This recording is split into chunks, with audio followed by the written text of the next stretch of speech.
Welcome to Stuff You Missed in History Class, a production of iHeartRadio.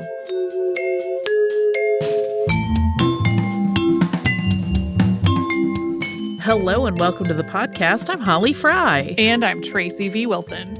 Tracy, pumpkin carving is one of my very, very favorite Halloween activities. Oh, hooray. I love it. I love it. And I ain't talking about that on Behind the Scenes forever. It's Halloween season. Halloween. I'm excited about it. Jacko Lanterns have become one of the most iconic symbols of Halloween. But their origin story is not super well documented because it's not as though someone just invented them or even a culture invented them or if they were part of a specific event and then became popular, although they are associated mostly with one culture, but we'll talk about all of that. So tracing their roots, I think I had told you a while back while I was working on this, I'm trying to figure out the shape of it because it does involve some folklore, some agriculture, there's some literary influence that all come together to sort of make the jack-o'-lantern as important visually to Halloween season as it is today. So we're going to talk about all of that now. So the history of jack-o'-lanterns starts with an Irish folk story about a man called Stingy Jack. There was a poem to tell the tale of Stingy Jack that came out in 1851, written by Hercules Ellis. This was included in a book called The Rhyme Book, which collected a number of folk tales and told them in verse. The story of Stingy Jack is a lot older, though, and there are many variations. This 1851 poem opens with a rather unsavory depiction of Jack and his unkind ways, and it calls him by his more formal name of John rather than Jack. Quote, "Greater churl was never known on this earth than Stingy John. From his door the poor were turned, unrelieved, and cursed and spurned." But as this version of Stingy Jack's story plays out, while he is traveling home one night, Jack encounters a poor stranger who claims that they are near death and they ask for help. And surprisingly, Jack offers aid. He picks the stranger up and he puts him on his horse and brings him to his home where he feeds this man and gives him a place to sleep. But then the next morning, Jack awakens to find that the poor traveler that he helped was actually an angel who says to him in the poem, quote, "Though called a churl by all around, mercy in your heart I've found. Ask 3 gifts, I'll give them you, and my blessing add thereto." After contemplating this offer, Jack asks for the following, quote, "I wish whoever takes my chair may be fastened firmly there, he to chair and chair to ground, till my leave to go be found. Next I pray whatever fools meddle with my box of tools may be fastened to the wall, till to let them go I call. Thirdly, sir, I would implore that who breaks my sycamore may be fixed fast to the tree till I choose to set him free." And so the angel, sighing, grants these 3 wishes. But this seals Jack's fate, because in not asking for heaven when offered anything by the angel, and instead making wishes that are intended to trap people in his control, he has doomed himself to never enter the pearly gates. But Jack doesn't really realize that anything bad is going to happen to him at this point because his life goes pretty well. He's healthy, his flocks flourish, and he gets really rich. But eventually, like everyone, he grows old and his end of life nears. And because he has doomed himself to hell with these wishes, the devil sends one of his servants up from hell to fetch Jack. And when that servant comes to Jack's door, Jack invites him in and offers him a seat. And that seals the devil's servant to it because of that first wish. Jack then beats the servant. This is all a pretty violent story, I will say, and then makes him a deal that if he promises to never come back, he will be set free. And the servant of the devil agrees to this. Of course, the devil has other servants and sends another one, and that servant is aware of what happened to the first. This emissary is adamant that Jack has to report to hell, and Jack says that he'll go, but he has to fix his shoes first or he won't be able to make the journey. So he asks the devil's servant number 2 to hand him an awl from his toolbox. That, of course, traps that servant. Once again, Jack beats the devil's servant and offers him freedom for the promise that he will not return. There is another. The third visit that Jack gets is from the devil himself, who is tired of his minions being tricked. And according to the poem, quote, "Said Jack, my lord, I'm ready, quite, but dead lame is old Jack. You must go get me a good stout stick or take me on your back." So the devil goes to Jack's nearby sycamore tree to get a walking stick from it and is then fastened tight to the tree, where Jack flails him for a long time. He flails him so much that the devil's roars are heard as far away as Germany, Italy, and Spain, according to this poem. The devil is finally freed by Jack after he promises that he will never take Jack to hell. But that means that when Jack dies, his soul has nowhere to go. So this poem concludes, "At length Jack died, and when his soul was from his body riven, it could not get through hell's wide gate, nor yet through those of heaven. By his free choice he lost the last, and Satan did not fail his oath to keep, and Jack to sweep from hell's gates with his flail. Then, since Jack is unfit for heaven and hell won't give him room, his ghost is forced to walk the earth until the day of doom. A lantern in his hand he bears, the way by night to show, and from its flame he got the name of Jacko Lantern now." So there's a more common version of this folktale that predates the poem. In that version, Jack invites the devil to drink with him at a pub, but he does not have the money to pay. To cover the bill, he makes a deal with the devil, offering his soul for money. The devil agrees and turns himself into a coin. So the plan is Jack will use the coin to pay for the drinks, and then the devil will return to his normal shape and leave.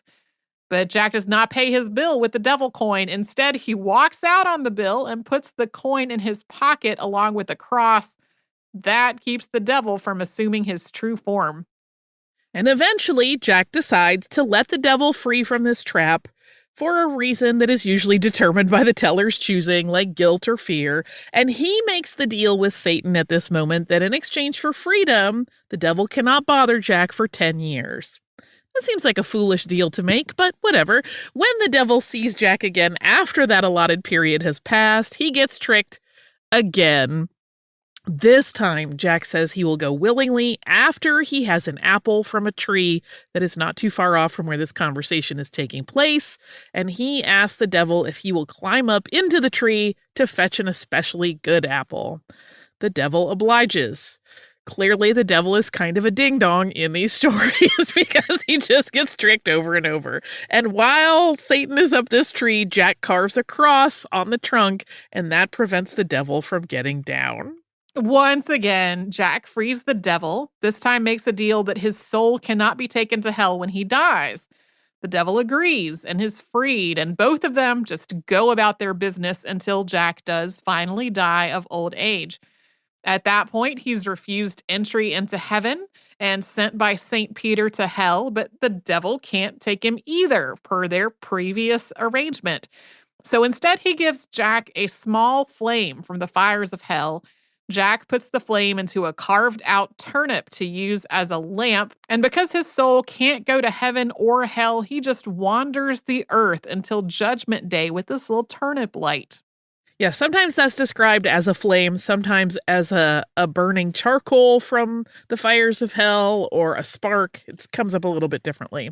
But no matter the details, the story of Stingy Jack and his lantern is really not connected to Halloween initially, but was a way to explain the idea of floating lights that people saw at night. The same thing you may have heard called will-o'-the-wisp or some other thing. So those floating lights associated with bogs are said to lure travelers off course and to their doom.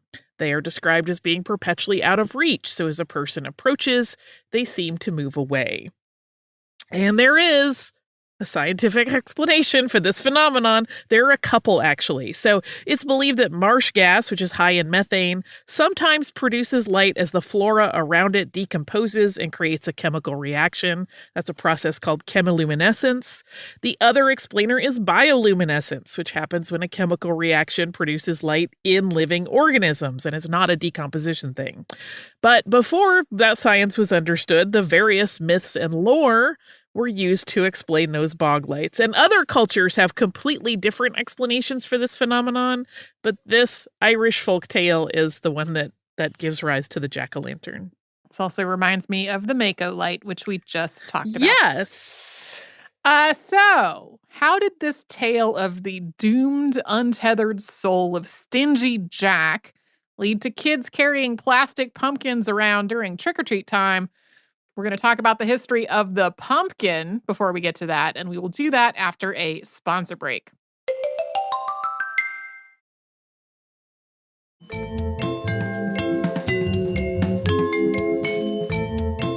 Pumpkins are native to North and Central America. In the book Pumpkin, The Curious History of an American Icon, author Cindy Ott makes the case that the pumpkin may have been the first plant that was transitioned from wild to cultivated by people living in the Americas, making them a keystone of the transition to an agricultural versus foraging society.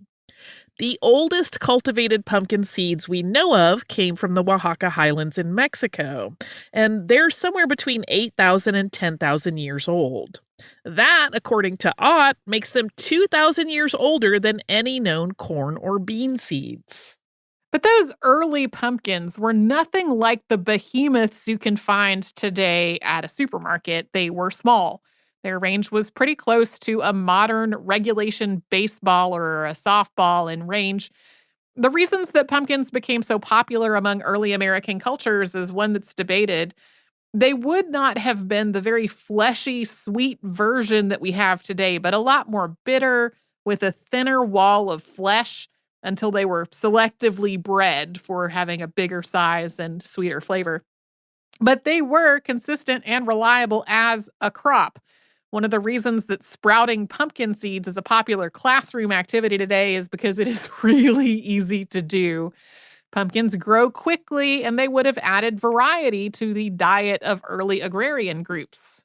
Yeah, if you're like me and you dump all your stuff in your composter without a whole lot of thought, sometimes you get surprise gift pumpkin vines. They're just so easy to grow. They just want to sprout. By the 1200s, indigenous peoples on the eastern seaboard of North America had a really established practice of growing pumpkins, and they had been standard crops even earlier than that in other areas of the continent. So, well before Europeans made their way across the Atlantic, the pumpkin was pretty plentiful. Exact varieties and specific timelines of them are really difficult to trace because those things were shifting year to year as sweeter versions were sought out for eating and other members of the Cucurbitaceae family were cultivated for other uses. For example, gourds that could be hollowed out and used as vessels. And these were grown alongside corn and beans in what is known today as the Three Sisters method of planting. It's also called companion planting. And in this arrangement, the corn serves as a trellis for the beans to grow up. The beans stabilize the corn and add nitrogen to the soil, which helps support the pumpkins and the corn. And the pumpkins, or their close relatives, because it's not always a pumpkin, protect the soil and roots of the other plants while suppressing weed growth. Pumpkins are a good source of vitamin A, with potassium, iron, and vitamin C also included in their nutritional profile. So their benefits make it pretty clear why they became an important part of early North American agriculture. The word pumpkin doesn't come from the languages of these indigenous peoples, though. Field pumpkins, like the big orange ones that are so closely associated with autumn and its holidays, those were grouped with a lot of other varieties of crops under the name squash. That word, according to the Library of Congress, is from the word escutasquash, which is a Narragansett word referring to something that's eaten raw. The word pumpkin has roots in the Greek word pepin, which means large melon. I feel like I said that as though it were French. When this was adopted into French, that word was transitioned to pompon, and then that became pompion in Great Britain before evolving into pumpkin. So when Europeans came to North America, they eventually adopted the pumpkin into their own diet as a staple food for all of the reasons it had already been popular with indigenous peoples. In addition to the benefits we've already mentioned, there is the bonus that pumpkins can be used just about in their entirety, right? You can roast and eat the seeds. The blossoms can be eaten. The skins can be eaten. You can also treat the skins for other uses like weaving. So clearly it's a great crop. So now that the pumpkin's place in North American agriculture is established, we're going to jump back to the story of Stingy Jack. Because Jack's spirit, wandering the world, unable to enter heaven or hell, carried a turnip lantern. He became known as Jack of the Lantern or Jacko Lantern, but he wasn't the only one called that name. The term jack-o'-lantern was also used to describe night watchmen who carried lanterns as they patrolled their areas. The use of the name jack-o'-lanterns interchangeably with will-o'-the-wisp or other names to describe that eerie and uncatchable light we talked about was well established by the late 18th century. I found it very easy to find numerous newspaper articles that reference them by the jack-o'-lantern name. One, appearing in the Bath Journal in October 1779, is about pirate Paul Jones, and it states, quote, "Paul Jones resembles a jack-o'-lantern to mislead our mariners and terrify our coasts. He is no sooner seen than lost." Another, printed in February 1792 in the Freeman's Journal or the North American Intelligencer, included a criticism of the French nobility, which read in part, quote, "Unfortunately, in their search of light, they turn their backs upon the steady luminary reason and follow certain jack-o'-lanterns that lead them astray. Accordingly, they have lost themselves in the public opinion." One article that appeared in the Portland Gazette in September of 1798 begins as though it's an etymology of the word Jacobin, suggesting that the final syllable was really lin, which was an evolution from lan as an abbreviation of lantern, and that Jacobin and jack-o'-lantern are the same word. This is, in actuality, a criticism of the Jacobins, comparing them to a thing that seems appealing but is in fact not. The article includes a list of characteristics of the jack-o'-lantern and concludes with, quote, "To all appearances, it is an angel of light, but in reality, it is an angel of darkness. In short, it is the very devil all over, and so, my good reader, is a Jacobin." So the idea of a jack-o'-lantern was well established before that 1851 poem that we mentioned in the first segment of the show. And some versions of the Stingy Jack story also account for the idea that other people started carving their own turnips and potatoes to have scary faces. And they put these creatures in their windows to scare off the wandering Jack or any other creature. This actually becomes a little bit confusing because it appears that in telling this story, there has been a commingling of two ideas. So the explainer of the bog lights, known as Ignis Fatuus or Fool's Fire that we've been talking about, and the Celtic Sawin celebration. Samhain, which means end of summer, was a festival that marked the transition to autumn. This was also the Celtic New Year and was associated not just with the changing of the seasons, but also with death and rebirth. The end of harvest and the preparation for winter has come to be associated with a lot of concepts, and some of them are on the spooky and scary side, although we don't really have a lot of reliable information about the actual historical practices. It's believed that the Celtic festival, which marked the delineation between the light and dark parts of the year, also marked a time when the living and the dead might have contact. It may have been a time when the world of the supernatural and of deities was believed to be accessible or at least visible to mortal humans. So, based on what we know, there are some pretty easy to recognize similarities between historical Samhain activities and modern Halloween, including dressing up in costume. So while today's costume party might be about finding the funniest or most impressive ensemble, the participants in Samhain were more likely selecting disguises to confuse evil spirits. Bonfires are also believed to have been a common practice as a way to protect the gathered celebrants, and fortune-telling may have been part of the festivities because this was a time of looking to the year ahead.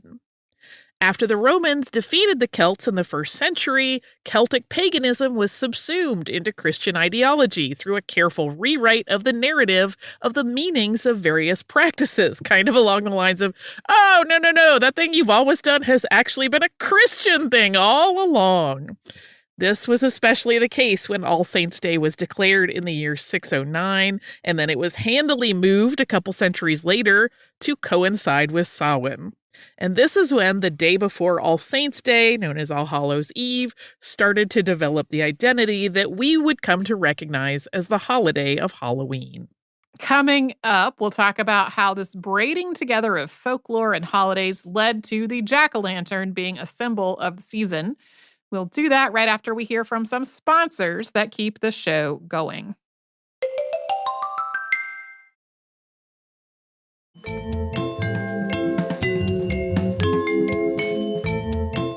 So all of this talk of Stingy Jack, of pumpkin crops, and Samhain brings us back to jack-o'-lanterns. There are historians who believe that vegetables may have been carved to look like heads as part of the Celtic celebration. And the Celts of the pre-Roman era did have a lot of mythology about the importance of the head, and these carvings may have represented the heads of vanquished enemies, but that is just a theory. But a completely different explanation is that people used root vegetable lanterns for Samhain because they were going around their villages searching for libations. That was another part of the celebration. And they just needed lights. It wasn't necessarily symbolic. And that simple need may have evolved into the lanterns carved to have faces on them. Whether that was the case or not, we do know that carving turnips and potatoes with faces and putting a candle inside had become a common practice in Ireland by the 18th century. And it does make some sense that the story that explained the strange marsh lights and the traditions of Samhain had become intertwined because both of those stories are tied together geographically. So by the time Irish immigrants made their way to North America, starting in the early 18th century, they brought this vegetable carving tradition, which had already been part of the autumn celebrations, with them. And then they discovered that the pumpkins that were plentiful in their new home were a lot easier to carve than the other vegetables and were more plentiful as well. Before long, pumpkins carved into lanterns with faces were common in the autumn and not just in Irish homes. One of the cultural moments that helped make jack-o'-lanterns popular in the U.S. did not actually feature any jack-o'-lanterns. That was the 1820 publication of The Legend of Sleepy Hollow by Washington Irving. So if you're thinking of that story, and spoiler alert if you have somehow managed to never read it or see an adaptation of it, you may recall the Headless Horseman throwing a jack-o'-lantern at Ichabod Crane near the end of the book. But Irving never wrote that it was a jack-o'-lantern, just a pumpkin. The moment where Ichabod is attacked culminates in this excerpt. Quote, "Just then he saw the goblin rising in his stirrups and in the very act of hurling his head at him. Ichabod endeavored to dodge the horrible missile, but too late. It encountered his cranium with a tremendous crash. He was tumbled headlong into the dust, and Gunpowder, the black steed, and the goblin rider passed by like a whirlwind." And then at the end of the next paragraph, quote, "On the bank of a broad part of the brook where the water ran deep and black was found the hat of the unfortunate Ichabod, and close behind it a shattered pumpkin." Just a pumpkin, not a jack-o'-lantern. But illustrations of that scene have almost always included a pumpkin with a face carved into it, starting very shortly after it was published. And that helps cement the idea that jack-o'-lanterns had been an integral part of white European culture in North America from just about the very beginning. And a jack-o'-lantern was explicitly mentioned 15 years later in the text of Nathaniel Hawthorne's The Great Carbuncle. The titular carbuncle is a gem that a band of adventurers are discussing what to do with. One of the characters plans to conceal it under his clothes, and another replies, "Hide it under thy cloak, sayest thou?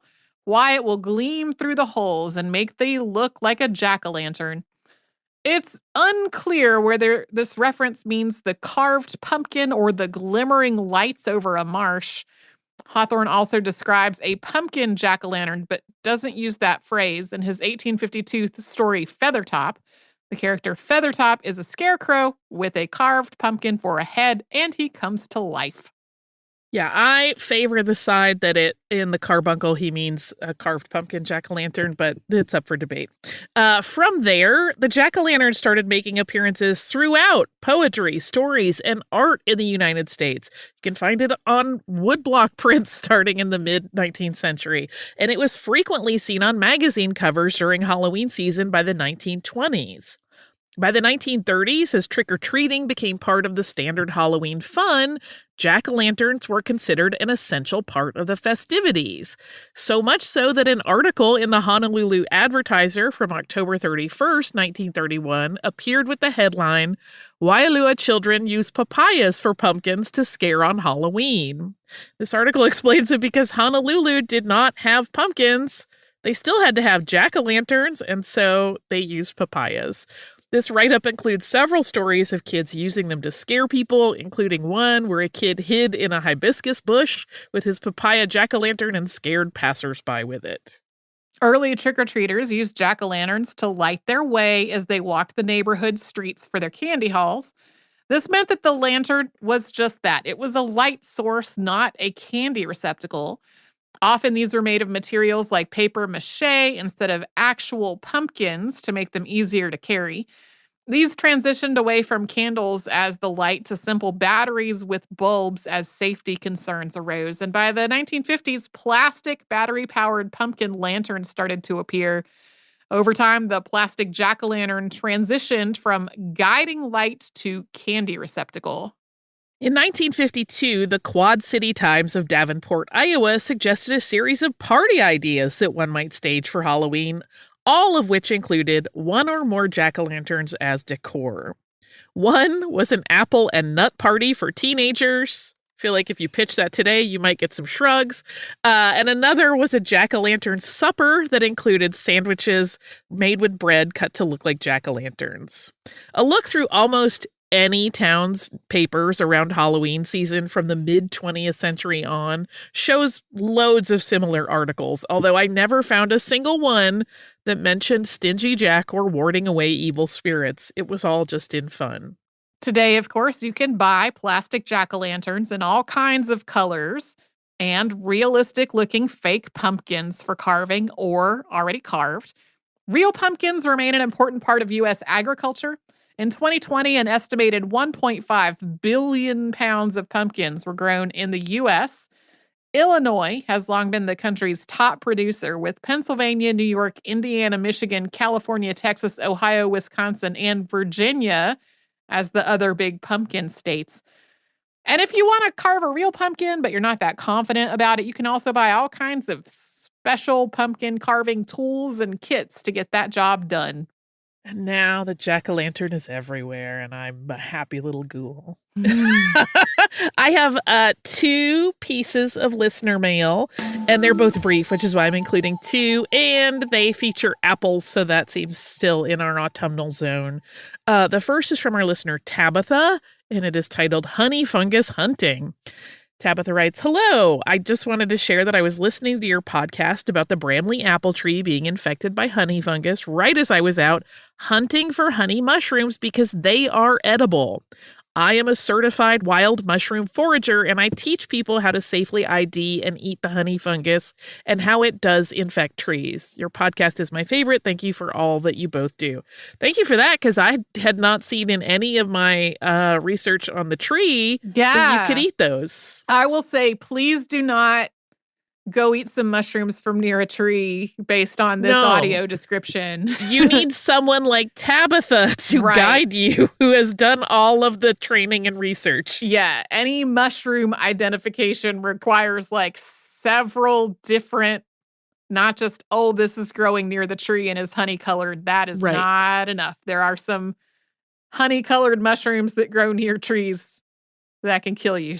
Yeah, don't do that. Don't. I am terrified of wild mushrooms. Yeah. Unless they have been gathered by someone like that is at a farmer's market that I know is certified. Yeah, I follow some foragers on TikTok whose work I really enjoy, but I also we grew a lot of things in a garden growing up, but my mother was very clear on the direction that we were not to eat anything we found in the wild because we would immediately die, which is an overly conservative look at things that grow in the wild. But like all of the foragers that I watch are super like, you have to do these multiple things. You cannot just look at like the color of the mushroom or whatever. Yeah, I'm with your mom. That's a better safe than sorry when it comes to kids who maybe don't always exhibit A+ judgment. Sure.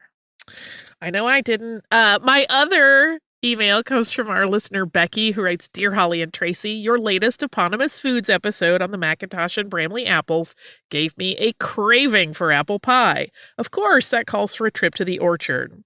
As I wanted to make both pie and apple salad, and remembering the episode, I put the Macintosh apples down and bought Cartlands. So far, 2 delicious apple pies. The best part of a visit to our local orchard is apple cider slushes with caramel syrup. Incredible. That sounds amazing. Here is a photo of our rescue pup, Rocky, wearing a hoodie. Yes, I heard the end of the Anne Radcliffe episode and clothing on animals. Rocky is not a fan. Rocky is so precious. So precious. And then Becky mentions that she met both of us in the before times at the live show in Indianapolis, which hopefully we'll do again sometime soonish. Rocky is so cute. I want to kiss that face 7,000 times. Like, he just has one of those faces. Thank you for writing us, both Tabitha and Becky. We hope anybody that's enjoying pumpkin or appley or anything autumnal yummy right now is having the very best time of it. You can write to us at historypodcast@iheartradio.com. You can find us on social media as Missed in History. And if you haven't subscribed yet, you can go ahead and do that on the iHeartRadio app or anywhere you listen to your favorite shows.